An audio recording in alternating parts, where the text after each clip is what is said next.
5వ అధ్యాయం 13 నుంచి 16 వరకు అందరం కలిసి చదువుదాం.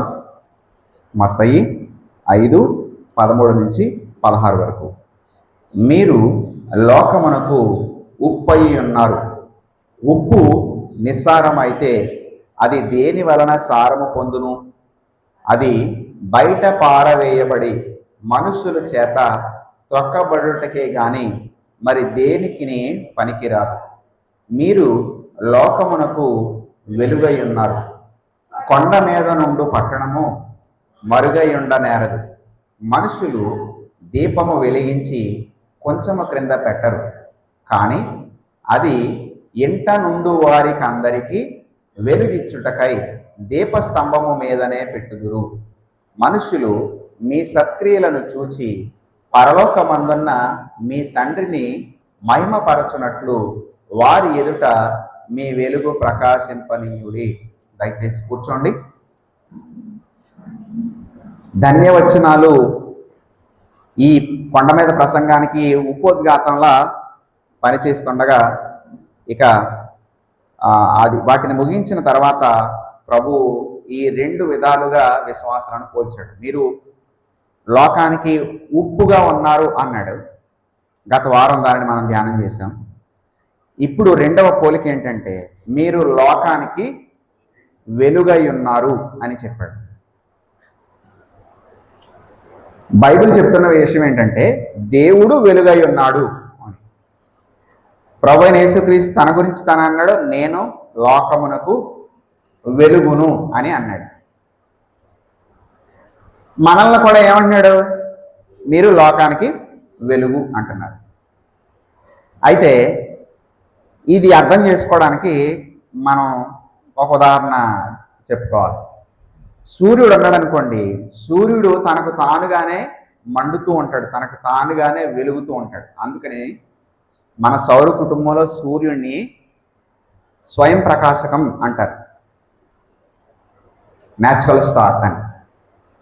అయితే చంద్రుడు కూడా రాత్రి వేళలో మనకి పౌర్ణమి నాడు ఆకాశం వైపు చూసినప్పుడు ఆ పౌర్ణమి నాడు చంద్రుడి నుంచి వచ్చే వెలుగు మనకి కనిపిస్తుంది చీకట్లో ఉన్నప్పుడు, ఆ వెలుతురు. అయితే చంద్రుడు సహజంగా తనకు తానుగా వెలుగును కలిగిన వాడు కాదు. మరి ఏం జరుగుతుంది? సూర్యుని యొక్క వెలుగు చంద్రుడి మీద పడుతుంది, చంద్రుడు ఆ వెలుగును భూమి మీదకి పంపిస్తుంటాడు అన్నమాట. సహజంగా ప్రకాశించేవాడు సూర్యుడైతే ఆ సూర్యుని వెలుగు చంద్రుడి మీద పడడం వల్ల అది మన భూమిపైకి రిఫ్లెక్ట్ అవుతుంది. దేవుడు సూర్యుడు లాంటి వాడు అనమాట. ఆయనే నీతి సూర్యుడు అనే మాట మలాకీ గ్రంథంలో రాయబడింది. ఆయన సూర్యుడు, ఆయన సంపూర్ణంగా సహజంగా ఆ పరిశుద్ధతను నీతిని కలిగిన వాడు. మనం ఎవరో చంద్రుని లాంటి వాళ్ళం అన్నమాట.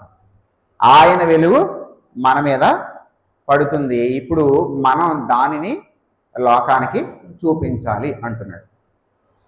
సరే, వెలుగు అంటే దేన్ని తెలియజేస్తా ఉంది అంటే మనం కొన్ని అర్థం చేసుకోవాలంటే దానికి భిన్నమైన సంగతులు అర్థం చేసుకుంటేనే మనకు బోధపడుతుంది. మీరు లోకానికి వెలుగు లేదా దేవుడు వెలుగై ఉన్నాడు అన్నప్పుడు వెంటనే ఏం చెప్పాడంటే ఆయనలో చీకటి ఎంత మాత్రమునో లేదు అన్నాడు. యోహాను రాసిన మొదటి పత్రిక. దేవుడు వెలుగై ఉన్నాడు, ఆయనలో చీకటి ఎంత మాత్రమునో లేదు అన్నాడు. కాబట్టి వెలుగు అంటే పరిశుద్ధత అని అర్థమవుతుంది.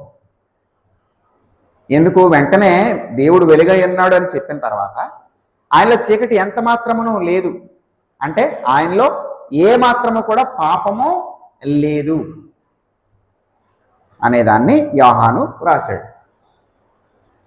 కాబట్టి దేవుడు వెలుగై ఉన్నాడు అంటే ఆయన పరమ పవిత్రుడు, సంపూర్ణంగా పరిశుద్ధుడు, పాపరహితుడు అనే భావాన్ని తెలియజేస్తాం.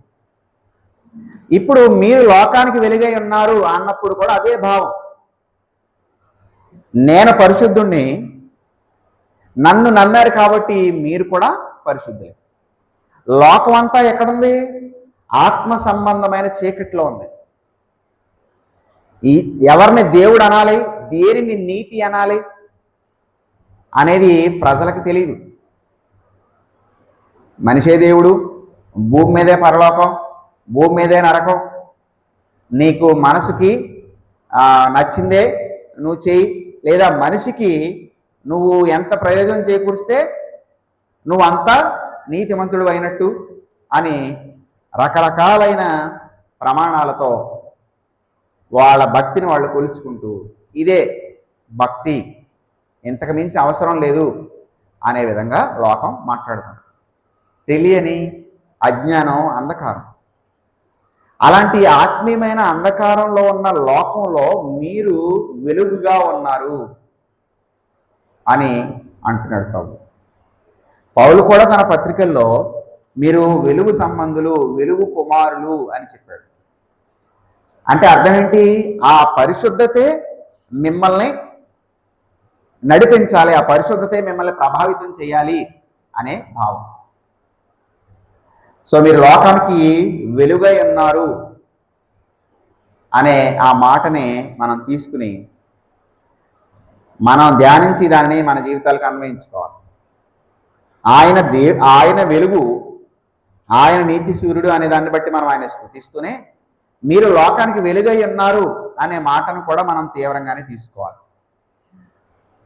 నువ్వు రక్షించబడినటువంటి వ్యక్తివైతే నీ చదువుతో దేవునికి సంబంధం లేదు, నీకున్న డబ్బులతో దేవునికి సంబంధం లేదు, నీ కుటుంబ నేపథ్యంతోనూ నీ కులంతోనూ దేవునికి సంబంధం లేదు. నువ్వు రక్షించబడిన వ్యక్తివైతే దేవుడు తన యొక్క వెలుగును నీ ద్వారా లోకానికి చూపించాలని ఇష్టపడుతున్నాడు. కాబట్టి మనం దేనికి సిద్ధంగా ఉండాలి? ఆయన వెలుగును లోకానికి చూపించడానికి సిద్ధంగా ఉండాలి. మిమ్మల్ని లోకానికి చూపించాలి అనే ఉద్దేశంతోనే ఈ లోకంలో ఇంకా ఉంచాడు. అందుకని ఏమంటున్నాడు చూడండి, మీరు లోకానికి వెలుగై ఉన్నారు. కొండ మీద నుండు పట్టణము మరుగై ఉండ నేరదు. మనకు తెలుసు, మనకి గుణదల కొండ తెలుసు, ఇంకా అలా వెళ్తే భవానీపురం వెళ్తే అక్కడ కొండ ఉంది, చాలా కొండలు ఉన్నాయి విజయవాడలో. అయితే ఆ కొండ మీద ఉండే పట్టణం ఒకవేళ దాచిపెడదామని ప్రయత్నం చేసినా అది కనబడుతూనే ఉంటుంది. మన కళ్ళెత్తి పైకి చూసామంటే అది కనబడుతూనే ఉంటుంది. దాన్ని మరుగు చేయడం కుదరని పని. కొండ మీద ఉండు పట్టణము మరుగై ఉండనేది. మనుషులు దీపము వెలిగించి కొంచెము క్రింద పెట్టరు. ఇప్పుడు అనుకోండి మనకి కరెంట్ అనేది, ఎలక్ట్రిసిటీ అనేది వచ్చింది. ప్రభువు మాట్లాడుతున్న ఆ రోజుల్లో ఎలక్ట్రిసిటీ లేదు. అప్పుడు అంటే మనకు కూడా సుమారు ఒక 20-30 సంవత్సరాల క్రితం జీవించిన వాళ్ళకి ఎలక్ట్రిసిటీ అనేది పెద్దగా పరిచయం లేదు. ఎక్కడైనా ఒక ఇంటికి ఒక బల్బు ఉండేది. ఏం చేసేవాళ్ళం అప్పుడు? కిరోసిన్ దీపాలను వెలిగించి అది కాస్త ఎత్తున పెట్టేవాళ్ళం, అవునా? సో ఆ పోలికనే ప్రభు ఎక్కడ పోలిస్తున్నాడు. మనుషులు దీపము వెలిగించి ఎక్కడ పెడతారు? ఎక్కడ పెట్టరో చెప్పాడు. మరి కొంచెం కింద పెట్టరు. పెడితే ఏం జరుగుద్ది? ఆరిపోతుంది. అది దానికి ఆక్సిజన్ రావాలంటే దాన్ని వేసి కప్పేసామనుకోండి, ఇక అది ఆగదే. రెండోది ఉపయోగం కూడా లేదు కొంచెం కింద పెట్టానండి. ఎందుకు? కొంచెం కింద పెడితే అసలు దాని ఉద్దేశం ఏంటి? దీపం యొక్క ఉద్దేశం ఏంటి? వెలిగివ్వడం. దాన్ని వెలిగించిన తర్వాత దానిపైన ఏదో ఒక కొంచెం లాంటిది పెట్టేస్తే ఇక వెలుగు కనిపించదు. కాబట్టి కొంచెం కింద దాన్ని పెట్టడం. కానీ ఇంట్లో ఉన్న వాళ్ళకి వెలిగివ్వడం కోసం దీపస్తంభం మీద దాన్ని పెడతారు. అంతెందుకు, ఇప్పుడు మనం ఇంట్లో బల్బులు పెట్టుకున్నా ఎక్కడ పెడతాం? మంచం కింద పెడతామా? లైట్లు కాదు కదా. ఎత్తైనటువంటి ప్లేస్లోనే ఆ బల్బు ఫిక్స్ చేయడానికి ప్లేస్ ఉంటుంది కదా.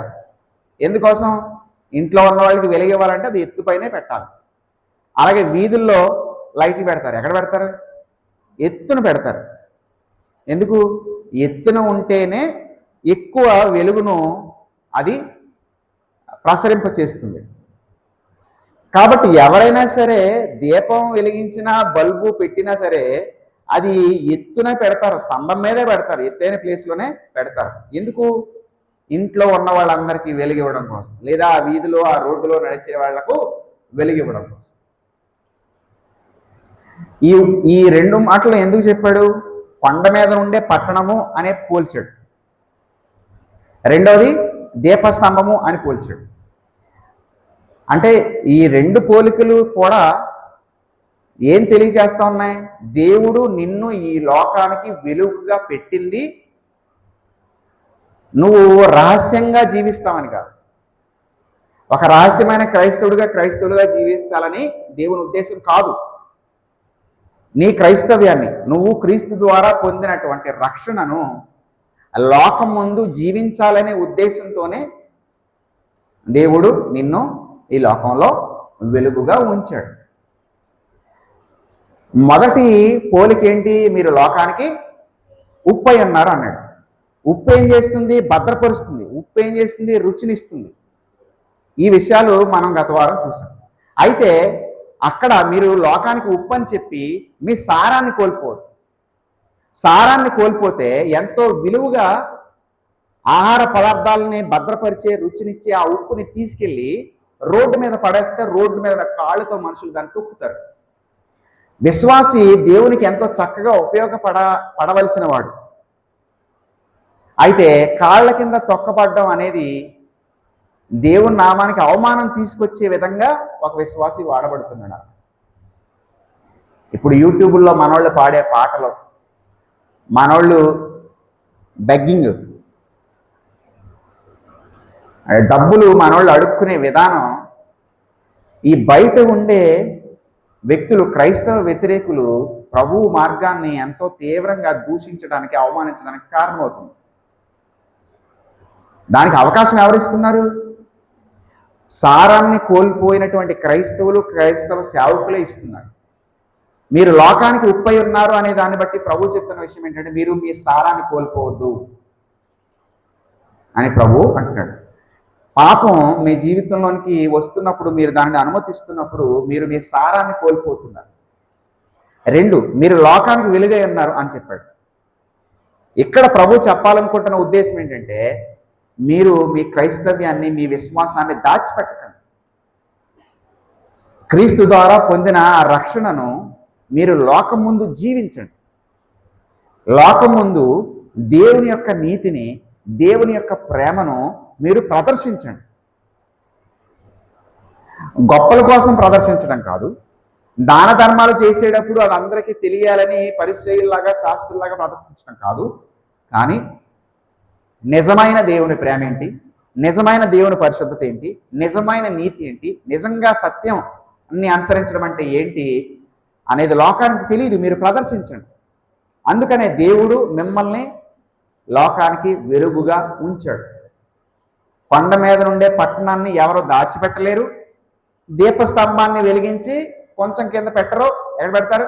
దీపస్తంభం మీద పెడతాడు. ఆ విధంగానే దేవుడు మిమ్మల్ని ఒక కొండ మీద నుండే పట్టణంగా చేశాడు.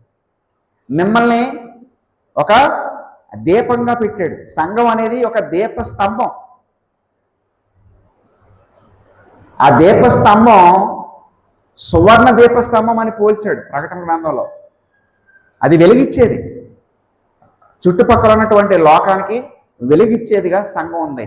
సంఘంలో ఉన్న ప్రతి విశ్వాసి కూడా లోకానికి వెలుగుగా ఉన్నాడు. అందువల్ల ఇప్పుడు ఏమంటాడంటే 16వ వచనం చదువుదామా? మనుషులు మీ సత్క్రియలను చూసి, ఏం చూసి? మీ సత్క్రియలను చూసి పరలోకమందున్న మీ తండ్రిని మహిమపరచునట్లు వారి ఎదుట మీ వెలుగు ప్రకాశింపనివ్వండి. అంటే సత్క్రియలను మీరు లోకానికి చూపించండి అంటున్నాడు. సత్క్రియలు మిమ్మల్ని రక్షిస్తాయా? సత్క్రియలు మిమ్మల్ని రక్షించవు. ప్రభువు మీరు చేసిన మంచి పనులను చూసి మిమ్మల్ని పరలోకానికి తీసుకెళ్ళాడు. యేసు ప్రభు చేసిన క్రియలను బట్టే ఆయన మనల్ని పరలోకానికి తీసుకెళ్తాడు. అయితే సత్క్రియలు మనల్ని రక్షించవు, కానీ మనం పొందిన రక్షణకు సత్క్రియలు రుజువుగా ఉంటాయి. అందువల్ల దేవుడు ఏమంటున్నాడంటే, మీ సత్క్రియలను మనుషులు చూడాలి, అంటే వాళ్ళు చూసే విధంగా మీరు మీ సత్క్రియలు చేయండి అంటున్నాడు. అయితే గమనించండి, కేవలం మనుషులు చూడాలని మాత్రమే మీరు చేస్తే, కేవలం మనుషుల దగ్గర నుంచి మీరు అభినందనలు ప్రశంసలు పొందాలని మాత్రమే మీరు చేస్తే అది పరిసయ్యుల శాస్త్రుల మతం అవుతుంది. వాళ్ళు అందరికీ కనబడాలని సరిగ్గా వీధి మూలలోకి వచ్చి ప్రార్థన చేసేవారు. అందరికీ కనబడాలి అని చెప్పి ఎవరికైనా దాన ధర్మం చేసేటప్పుడు బోర్లు దించుకునేవారు. అందరికీ కనబడాలి అని చెప్పి వాళ్ళు ఉపవాసం చేసేటప్పుడు తలకి నూనె రాసుకుని వాళ్ళు ఉపవాసం దీక్ష చేపట్టేవారు, అందరికీ కనబడాలని. అప్పుడు మనుషులు వాళ్ళని చూసి, అబ్బా వీళ్ళు భలే ప్రార్థన చేస్తున్నారు, సమయానికి ప్రార్థన చేస్తారు, అబ్బా వీళ్ళు భలే ఉపవాసం, చాలా తరచుగా ఉపవాసం చేస్తారు, అబ్బా వీళ్ళు భలే దాన ధర్మాలు చేస్తున్నారు అని జనాలు వాళ్ళను అభినందించేవారు. కేవలం మనుషుల మెప్పు పొందాలని చేయడం కాదు, దేవుడు సహజంగా మనలో పెట్టిన ప్రేమను, దేవుడు సహజంగా మనలో పెట్టినటువంటి నీతిని మనం సహజంగానే ప్రదర్శించాలి. ఇది జనాల్ని మన వైపు ఆకర్షించుకోవడానికి కాదు, ఎవరి వైపు ఆకర్షించడానికి? మన దేవుని వైపు ఆకర్షించాలి. అందుకని ఏమంటాడు తెలుసా, ప్రజలు మనుషులు మీ సత్క్రియలను చూసి ఎవరిని కనపరచాలి? మిమ్మల్ని కాదు, మిమ్మల్ని కనపరచాలని కాదు, పరలోకమందున్న మీ తండ్రిని మహిమపరచునట్లు. అంటే మీరు అనుసరించే నీతి సామాన్యులకు సాధ్యం కాదని వాళ్ళు గుర్తించాలి. మీరు చూపించే ప్రేమ సామాన్యులకు సాధ్యం కాదు అని లోకంలో ఉన్నవాళ్ళు గుర్తించాలి. నేను రక్షణ పొందిన సమయంలో ఒక పెద్ద గవర్నమెంట్ జాబ్ ఉన్న ఒక అన్న మా ఇంటికి వచ్చి మట్టి నేల మీద కూర్చుని, నేను స్నానం చేసి రెడీ అవుతుంటే మట్టి నేల మీద కూర్చుని నా కోసం వెయిట్ చేసి నేను రెడీ అయిన తర్వాత నన్ను మీటింగ్కి తీసుకెళ్ళేవారు. మా ఇంటికి మా బంధువులు ఎవరు వచ్చేవాళ్ళు కాదు, ఎందుకంటే మేము ముగ్గురు మగవాళ్ళు, మేము మా అమ్మ చిన్నప్పటి లేదు కదా, అందుకని మాకు భారం కలిగించకూడదనే ఉద్దేశంతోనో మరి ఏ కారణం చేతనైనా కానీ మా ఇంటికి బంధువులు ఎవరు వచ్చేవాళ్ళు కాదు. కానీ ప్రభువుని నమ్మిన తర్వాత నాకన్నా చదువుకున్న వాళ్ళు, నాకన్నా పెద్దవాళ్ళు, సమాజంలో గౌరవంగా ఉండేవాళ్ళు మా ఇంటికి వచ్చి మా ఇంట్లో కూర్చునేవారు. అప్పుడులో నాకు అనిపించేది, నేను ఎవరిని, మా ఇంటికి ఇలాంటి వాళ్ళు వస్తున్నారు, మట్టి నేల మీద కూర్చుంటున్నారు అని నేను వాళ్ళ ప్రేమకి నేను నిజంగానే ముగ్ధున్నయ్యాను. ఇది మనుషులకు సాధ్యం కాదు అనే విషయం ఆనాడే గుర్తించాను. ప్రభు ఏమంటున్నాడంటే, మీ వెలుగు మీ సత్క్రియల ద్వారా అది జనాలకు కనబడాలి. మీ సత్క్రియలు మిమ్మల్ని రక్షించినటువంటి మీ పరలోకపు తండ్రిని చూపించాలి. కేవలం క్రైస్తవుడు మాత్రమే ఇలా ఉండగలడు, కేవలం క్రైస్తవుడు మాత్రమే ఇలాంటి ప్రేమను కనపరచగలడు అని లోకానికి అనేక సందర్భాల్లో రుజువు అయింది, రుజువు అవుతూనే ఉంది. మీరు కూడా దాన్ని రుజువు చేయండి అని అంటున్నాడు. అందువల్ల నువ్వు నేను లోకంలో ఉన్న వ్యక్తుల మాదిరిగా ప్రవర్తించడం మన పరలోకపు తండ్రికి అవమానం తీసుకొచ్చే విషయం. నువ్వు నేను చాలా భిన్నంగా ప్రవర్తించాం. మన ప్రేమ ఉన్నాడు కదా, ప్రేమ రక్షించబడడానికి కారణం ఏంటో తెలుసా? ఇంటర్మీడియట్లో తన హాస్టల్లో ఉండి చదువుతున్నప్పుడు ఒక పాస్టర్ గారు అబ్బాయి మిగిలిన వాళ్ళందరికంటే చాలా భిన్నంగా ఉండేవాడు హాస్టల్లో. అంటే భోజనానికి లైన్లో నిలబడినప్పుడు అవ్వచ్చు, చదివేటప్పుడు అవ్వచ్చు, అలవాట్ల విషయంలో అవ్వచ్చు, ఒక పాస్టర్ గారు అబ్బాయి చాలా ప్రత్యేకమైన జీవితాన్ని చూసి ప్రేమ రక్షించబడ్డాడు. ఎంత గొప్ప సంగతి ఇది! అందువల్ల మీరు క్రీస్తు యొక్క సుగుణాలను లోకం ముందు ప్రదర్శిస్తున్నప్పుడు పరలోకమందున్న మీ దేవునికి మహిమ ఘనత కలుగుతుంది. కొద్దిమంది రక్షించబడడానికి కూడా అవకాశం ఉంటుంది.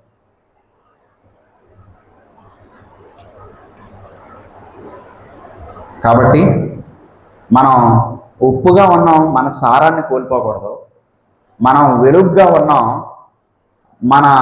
మనలో దేవుడు పెట్టిన ఆ వెలుగును మనం ఏమాత్రం కూడా దాచిపెట్టకుండా దాన్ని ప్రదర్శించి మన పరలోకపు తండ్రిని మహిమపరచాలి. ఇదే ఈ వచనాల యొక్క భావం. మనం